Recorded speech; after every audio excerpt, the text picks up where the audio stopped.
পরদিন সকাল 7টায় আমাদের হোটেলের ঘরের ফোনটা বেজে উঠল। আমরা দুজনেই আগেই উঠে পড়েছিলাম। সবে বেডটি খাওয়া হয়েছে। ফেলুদা বিছানায় বসেই হাত বাড়িয়ে ফোনটা তুলল। ওকে শুধু দুটো কথা বলতে শুনলাম। বলেন কি? আর আমি 5 মিনিটের মধ্যে তৈরি হয়ে দিচ্ছি। ফোনটা রেখে আমার দিকে ফিরে ফেলুদা বলল, লালমোহন বাবুকে বল তৈরি হয়ে নিতে এক্ষুন। কি ব্যাপার, কোথায় যাওয়া হচ্ছে সেটা পুলিশের জিপে উঠে বুঝলাম। আজ সকাল সকাল পুলিশের জিপ নয়নপুর ভিলায় গেছিল ওদের মিটিং সম্বন্ধে খবর দিতে। গিয়ে শুনল সমীরণ বাবু নাকি একটি জরুরি টেলিফোন পেয়ে 15 মিনিট আগে শিলিগুড়ি রওনা হয়ে গেছে। অথচ ফেলুদার মতে মিটিংয়ে তাকে ছাড়া চলবে না। আমাদের জিপ শিলিগুড়ির রাস্তা ধরল।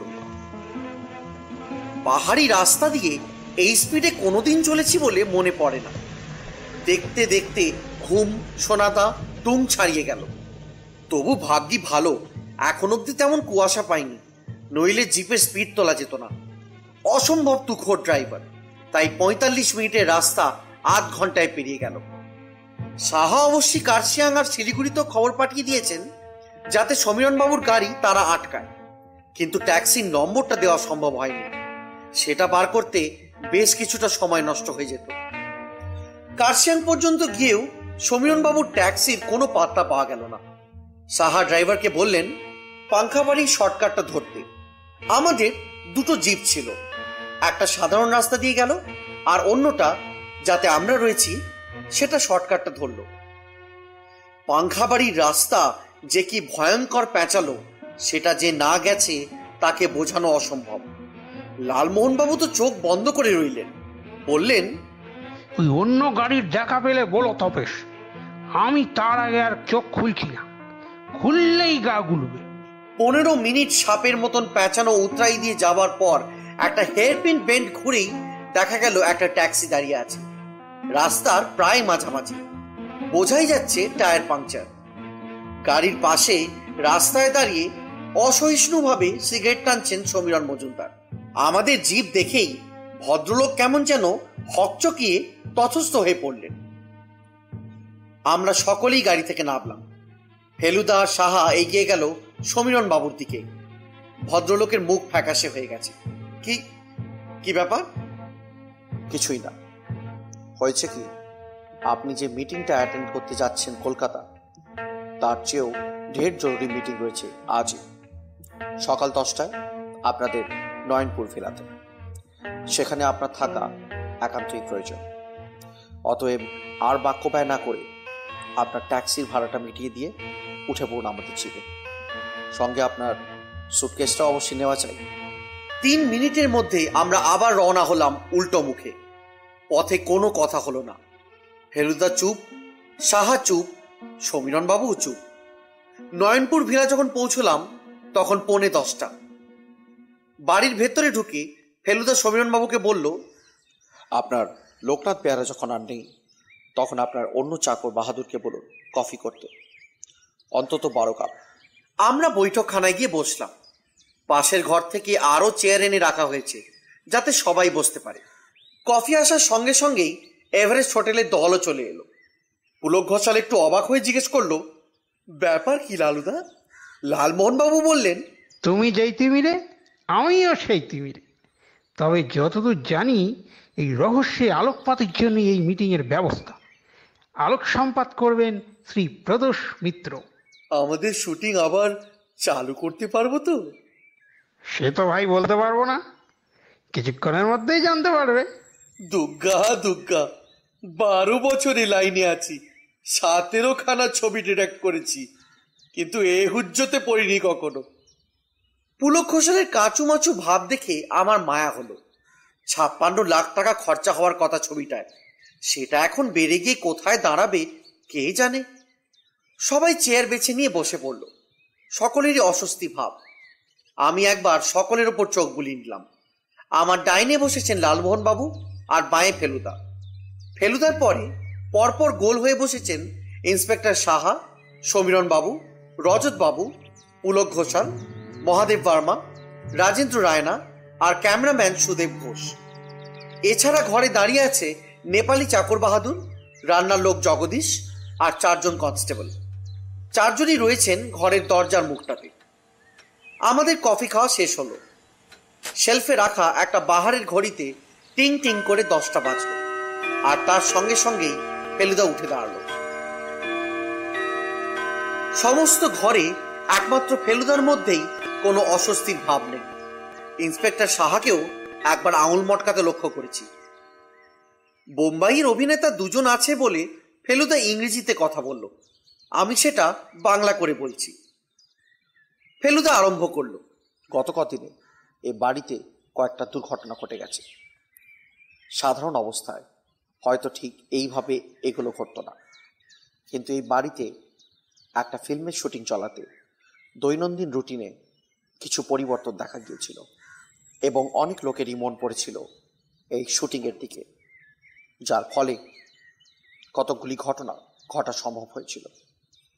প্রধান ঘটনা হলো বাড়ির যিনি কর্তা বিরূপাক্ষ মজুমদার, তিনি খুন হন। আমি নিজে একজন প্রাইভেট ইনভেস্টিগেটর। আমার কাছে হত্যাটা খুব রহস্যজনক বলে মনে হচ্ছিল।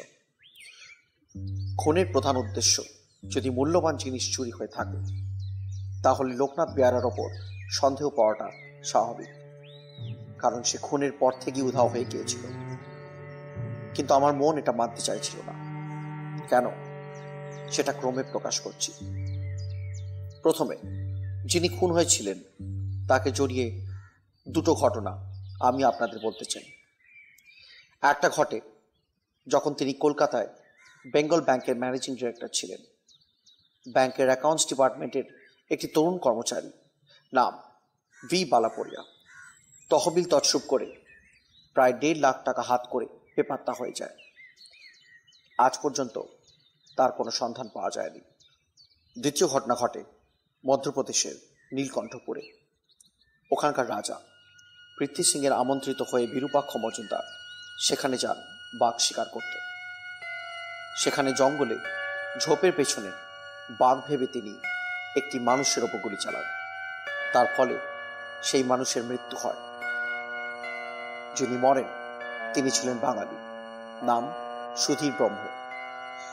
নীলকণ্ঠপুরের রাজ কলেজে ইতিহাসের অধ্যাপক ছিলেন। তার একটি শখ ছিল, সেটা হলো কবিরাজি গাছগাছরা সংগ্রহ করা। এই কাজ করতেই তিনি জঙ্গলে গিয়েছিলেন এবং এর জন্যই তার মৃত্যু হয়। এই হত্যার খবর যাতে সম্পূর্ণ গোপন থাকে, তার জন্য পৃথ্বী সিংকে অনেক টাকা খরচা করতে হয়। যিনি মারা গিয়েছিলেন সেই সুধীর ব্রহ্মের একটি ছেলে ছিল, নাম রমেন ব্রহ্ম। স্বভাবতই রমেন ব্রহ্ম এই ঘটনায় খুবই বিচলিত হয়ে পড়ে। তখন তার বয়স ছিল 16। তিনি প্রতিজ্ঞা করেন যে বড় হয়ে তিনি এই অন্যায়ের প্রতিশোধ দেবেন। এখানে বলে রাখি, এই ঘটনাটা আমি শুনি দার্জিলিংয়ের এক বাসিন্দা এবং মিস্টার মজুমদারের প্রতিবেশী হরিনারায়ণ মুখোপাধ্যায়ের কাছে, যিনি সেই সময় নীলকণ্ঠপুরে থাকতেন এবং সুধীর ব্রহ্মের পরিবারকে চিনতেন। এই ঘটনার অবশ্য কোনো প্রমাণ নেই, কিন্তু তার জীবনে যে একটা কলঙ্কময় ঘটনা ঘটেছিল এবং সেটা যে খবরের কাগজ থেকে চেপে রাখা হয়েছিল, সে ইঙ্গিত বিরূপাক্ষ মজুমদার নিজেই আমাকে দিয়েছিলেন। সুতরাং এটা অবিশ্বাস করার কোনো কারণই আমি দেখি না। এবার বিরূপাক্ষ বাবুর হত্যার ঘটনায় আসা যাক। তাকে মারবার কারণ ও সুযোগ কার থাকতে পারে, এটা ভাবতে গেলে প্রথমেই মনে হয় তার ছেলে সমীরণ বাবুর কথা। সমীরণ বাবু শেয়ার মার্কেটে অনেক লোকসান দিয়েছেন, এই খবর আমরা পেয়েছি। এটা কি সমীরণ বাবু অস্বীকার করতে পারেন? সমীরণ বাবু মাথা নেড়ে না বললেন। তার দৃষ্টি মেঝের কার্পেটের দিকে। আর তিনি যে পিতার মৃত্যুতে আর্থিক দিক থেকে বিশেষ লাভবান হলেন, সেটাকে তিনি অস্বীকার করতে পারেন? সমীরণ বাবু এবারও মাথা নেড়ে না বললেন। Very good. এবার আমরা খুনের চেহারাটা দেখব। বিরূপাক্ষ বাবু দুধে মিশিয়ে ট্রফনিল বলে একটা বড়ি খেয়ে দুপুরে ঘুমোতেন। এই দুধ তাকে এনে দিত তার বেয়ারা লোকনাথ। এই বড়ি মৃত্যুর 2 দিন আগে পুরো 1 মাসের স্টক অর্থাৎ 31টা কেনেন বিরূপাক্ষ বাবু। তখন আমি সেখানে উপস্থিত ছিলাম। খুনের পর দেখা যায় যে তার একটিও অবশিষ্ট নেই। আমাদের স্বভাবতই মনে হবে যে এই বড়িগুলোর সবই তার দুধের সঙ্গে মেশানো হয়েছিল। 30টা ট্রফনিল একসঙ্গে খেলে একজন মানুষের মৃত্যু হতে পারে। আমাদের ধারণা আরও বদ্ধমূল হয় এই দেখে যে বিরূপাক্ষবাবু একটা কাগজে কাঁপা হাতে 20 কথাটা লিখে গেছিলেন। কিন্তু সেই সঙ্গে আরেকটা ব্যাপার দেখা গেল, এই যে তাকে শুধু বড়ি খাওয়ানো হয়েছিল তা নয়, সেই সঙ্গে তাকে ছোড়াও মারা হয়েছিল। এটা মনে হওয়া স্বাভাবিক যে 20 কথাটা লেখবার পর তাকে ছোড়া মারা হয়েছিল। মনে হয় বড়িতে কাজ দেবে না মনে করে আততাই পরে আরেকবার এসে ছোড়া মেরে খুনটাকে আরো নিশ্চিন্তভাবে সম্পন্ন করে। এখানে প্রশ্ন আসে, এই খুনের মোটিভ কি? এরও উত্তর পেতে কোনো অসুবিধা হয়নি। বিরূপাক্ষবাবুর ঘরে অষ্টধাতুর একটি মহামূল্য মূর্তি ছিল, সেটি এই খুনের সঙ্গে সঙ্গে উধাও হয়ে যায়। এখানে আমার মনের খটকা যাই থাকুক না কেন, পুলিশের বিশ্বাস হয় যে বেয়ারা লোকনাথ মূর্তিটা হাত করার জন্য মনিবকে 30টা বড়ি খাইয়ে তারপর খুনটাকে আরো জোরদার করার জন্য তার বুকে ছুরি মেরে মূর্তিটাকে নিয়ে পালায়। গতকাল কিন্তু জানা যায় যে এই ধারণা সম্পূর্ণ ভুল। আমার বন্ধু মিস্টার গাঙ্গুলি ও ভাই তপেশ গতকাল বিকেলে এই বাড়ির পেছনে ঝাউবনে বেড়াতে গিয়ে অকস্মাৎ লোকনাথ বেয়ারার মৃতদেহ আবিষ্কার করে। তাকেও ছুরি মেরে খুন করা হয়েছে। শুধু তাই নয়, মৃতদেহের পাশে ছড়ানো ছিল খান 30 ট্রফনিল বড়ি। অর্থাৎ লোকনাথ শুধু যে খুন বা চুরি করেনি তা নয়, যাতে তার মনিবকে বড়ি খাইয়ে হত্যা না করা হয় সেই জন্য সে বড়িগুলো নিয়ে পালাচ্ছিল, সেই সময় কেউ তাকে খুন করে। অর্থাৎ এও জানা যাচ্ছে যে বিরূপাক্ষ মজুমদারের মৃত্যু হয় একমাত্র ছুরির আঘাতে, বড়ি খেয়ে নয়। ইতিমধ্যে আমার নিজের কতগুলো অভিজ্ঞতা হয় যে সম্বন্ধে আমি আপনাদের বলতে চাই। নয়নপুর ভিলার একজন বাসিন্দা হিসেবে রজত বোস সম্বন্ধে আমার একটু কৌতূহল ছিল, যদিও প্রথম দিকে তার ওপর সন্দেহ পড়ার কোনো কারণ ছিল না। তাকে জেরা করে আমি জানতে পাই যে তিনি 57-এ বিকম পাশ করেন। এই ব্যাপারে আমরা অনুসন্ধান করে জেনেছি যে রজত বোস নামে কোনো ছাত্র ওই বছর বিকম পাশ করেন। আমি রজতবাবুর দিকে চাইলাম। তিনি হঠাৎ কেমন যেন মুষড়ে পড়েছেন। ফেলুদার দৃষ্টি তখন রজতবাবুর দিকে। সে বলল, এই গোলমালটা কেন হলো বলতে পারেন? রজতবাবু দুবার গলা খাঁকড়ে চুপ হয়ে গেলেন। তারপর যেন নিজের মনকে শক্ত করে একটা বড় রকম নিঃশ্বাস টেনে নিয়ে বললেন, আমি বিরূপাক্ষ মজুমদারকে খুন করিনি, কিন্তু করতে চেয়েছিলাম, 100 বার চেয়েছিলাম। He killed my father. তারপর ঘুষ দিয়ে লোকের মুখ বন্ধ করেন। হি ওয়াজ আ ক্রিমিনাল। সে ব্যাপারে আপনার ওপর আমার সহানুভূতি আছে, কিন্তু এবার আমি আপনাকে কয়েকটা কথা জিজ্ঞেস করতে চাই। সত্যি কি মিথ্যে বলুন। কি কথা? রজতবাবু এখনো হাঁপাচ্ছেন। সেদিন লোকনাথ রোজকারের মতো দুধে বড়ি মিশিয়ে তার মনিবকে খবর দিতে গিয়েছিল। মজুমদার সেই সময় শুটিং দেখছিলেন। তখন দুধের গ্লাস আর বড়ির বোতল খাবারের ঘরে পড়েছিল। আপনি সুযোগ বুঝে দুধে আরো বেশি করে বড়ি মেশাতে গিয়েছিলেন, তাই নয় কি? আমি তো বলেইছি, আমি আমার বাবার মৃত্যুর প্রতিশোধ নিতে চেয়েছিলাম। কিন্তু আপনি কাজটা করার আগেই ঘরে লোকনাথ ফিরে আসে, ঠিক কিনা? এবং সে আপনাকে ওইভাবে দেখে সমস্ত ব্যাপারটা আঁচ করে। আপনি তার মুখ বন্ধ করতে বদ্ধপরিকর হন। হি ওয়াজ আ ফুল। চেঁচিয়ে উঠলেন রজতবাবু। আমি ওকে দলে টানতে চেয়েছিলাম, কিন্তু ও রাজি হয়নি। আর তাই আপনি ওকে আক্রমণ করেন। সে আপনার হাত থেকে মুক্তি পেয়ে বড়ি সমেত বোতলটা নিয়ে ঝাউবনে পালায়। আপনি তার পিছু নেন। আপনার সঙ্গে অস্ত্র ছিল, মিস্টার মজুমদারের পেপার কাটা। আপনি তাকে ধরে ফেলেন, কিন্তু আপনি ছুরি মারার আগে সে তার হাতের বোতল মাটিতে ছুঁড়ে ফেলে দেয়। এতক্ষণ দৃঢ়ভাবে থাকলেও রজতবাবু হঠাৎ ভেঙে পড়ে দু হাতে মুখ গুজে নিলেন। দুজন কনস্টেবল তার দিকে এগিয়ে গেল।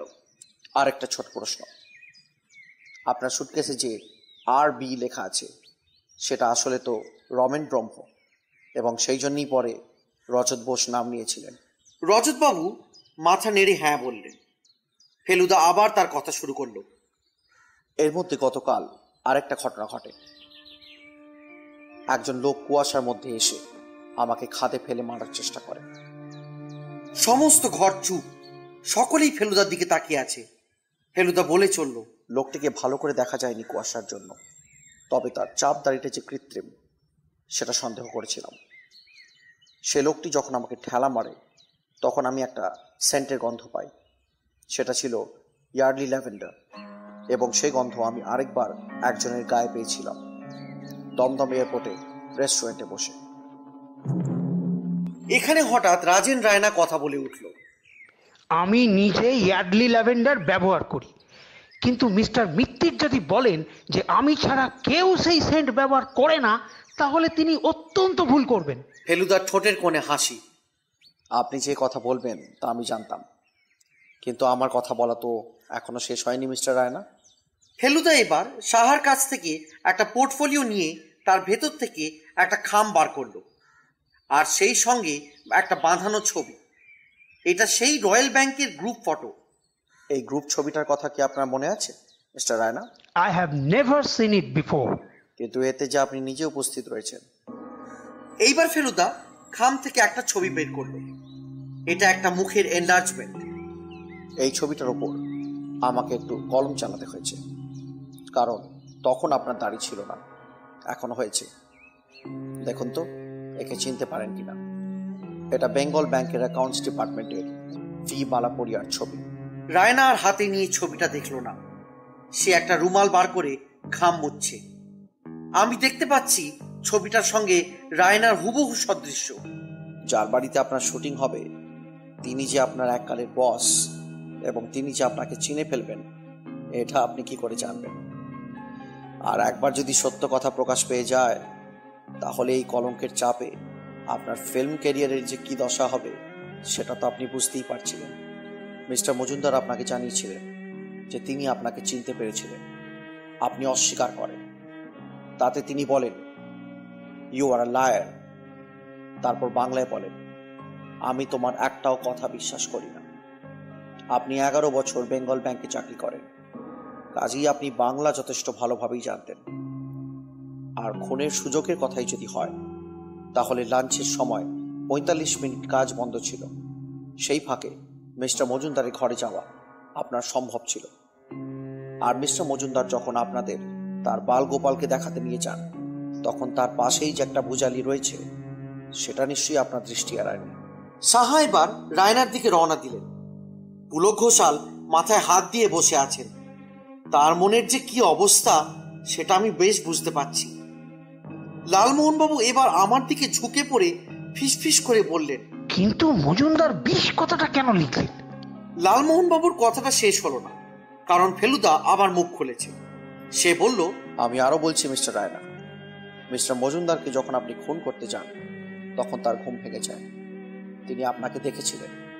ছুরির আঘাতের পরেও তিনি কয়েক মুহূর্ত বেঁচে ছিলেন, কারণ ছুরি ঠিক মোক্ষম জায়গায় লাগে। মিস্টার মজুমদার আপনার নামটা লিখে যেতে চেষ্টা করেছিলেন, কিন্তু পুরোটা লিখতে পারেন। সে নামটা কি আপনি বলবেন?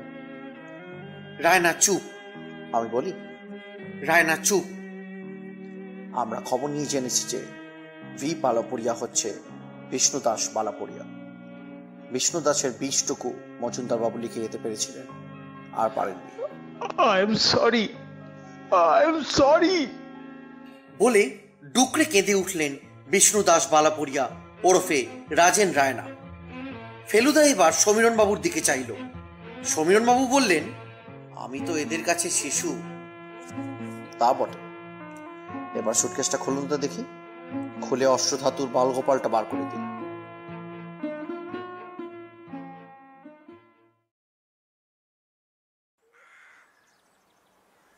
বিকেলে কেভেন্টার্সের ছাদে বসে কথা হচ্ছিল। আমরা 3 জন আর পুলক ঘোষাল। দার্জিলিংটা বড় অপয়া জায়গা লালুদা, বললেন পুলক ঘোষাল। তার চেয়ে ভাবছি সিমলায় করব শুটিংটা। রাজেন রায়নার জায়গায় অর্জুন মালহোত্রা কেমন মানাবে? দুর্দান্ত। তবে আমার অংশটা বাদ পড়বে না তো? বললেন লালমোহন বাবু।